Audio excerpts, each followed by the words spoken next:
Hey folks, we're back at you with a good old game. As you know, I like board games, and I've got a lot of ones that are considered older for the hobby, which is around 10 years. And this is no exception. This is the 2 to 4 player game called Seasons. And the theme of the game doesn't actually matter that much to me, but you are essentially wizards, and you are trying to learn how to cast these spells that are usually very specific to a season, and the game progresses through 3 years, 4 seasons per year, and its strengths are its cards.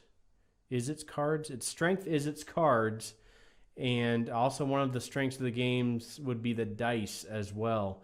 So the way the game works is on your turn, you grab the number of players' dice plus 1. So in a 2-player game, you'd grab 3 dice. You roll them, you pick one, the other player picks another one. The third die is used to determine how far the marker moves, so whether it's a shorter or longer game. The dice can give you resources. It can allow you to play cards. There's what's called a summoning gauge on your player board that has to be at least match the number of cards you have down or higher if you want to play more cards on your turn. You can also get the resources, which are then used to play more cards and gets you more victory points. Some of the cards are ones that you can tap and build little engines with. Some of them are just more give you a benefit when they come down, and then they get you victory points at the end of the game. And then some of them alter something for you. So when something triggers, you then get points for it. The game is very strong. I think it might be, maybe in a 3-player game, it suffers from a little bit of the king-making aspect where one player can determine which of the other 2 wins. And sometimes you can end up with a combo of cards that's very overpowered. So one player can run away with the game. It doesn't always happen. I think the game's fairly balanced.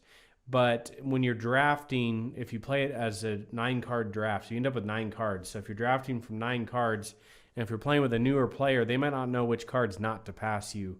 My friend and I actually use a draft that's similar to what you do in Biblios, the game Biblios, where you draw a card, you either keep it or you put it down, draw another card, and if you choose to keep that one, then you play one more card and the other player gets to pick from the 2 that are down. And if you choose to wait till the 3rd card, you have to take the 3rd card and the other player gets to pick from the 2 that are down. We have found that seems to make the game a little more balanced, and both players have a better idea what's actually in the game at that point. But it's an extremely strong 2-player game, and it does not overstay its welcome with 3 or 4 either. It just clips right along, and everybody that I've played this with really enjoys it. The fact that there is some randomness with the dice, but you get to mitigate them. There's 2 expansions that I do have for the game that I'll also put in the description below that are very good. They add more cards and a couple of player abilities. There's an event aspect to the expansions that we don't actually play with, but we do use the new cards, and there's a new die in one of them that we use. They just make the game more fun, and anytime you can add more cards to a game like this, it just makes it that much more fun. The cards do seem to be fairly well balanced. Just that runaway mechanism sometimes happens if you have a certain combo of cards. There's not one particular card that's overpowered. It just seems like if you get 2 or 3 of a certain type of card, that can be overpowered. So it's your job to keep your opponent from getting that, or to ensure that you do get it. But I hope you guys check it out. If you want to support the channel and you do want to order the game, the links for it are in the description below, and that does help the channel. If you don't want the game, then that's fine too. I'm not trying to peddle anything. I just think this is a great game that's a little over 10 years old now. I can't believe it's that old, but that is Seasons. 2 to 4 players, came out in 2012. I hope that was enjoyable, and I'll see you on the next review. Laters on the Minjay. Laters on the Menjay.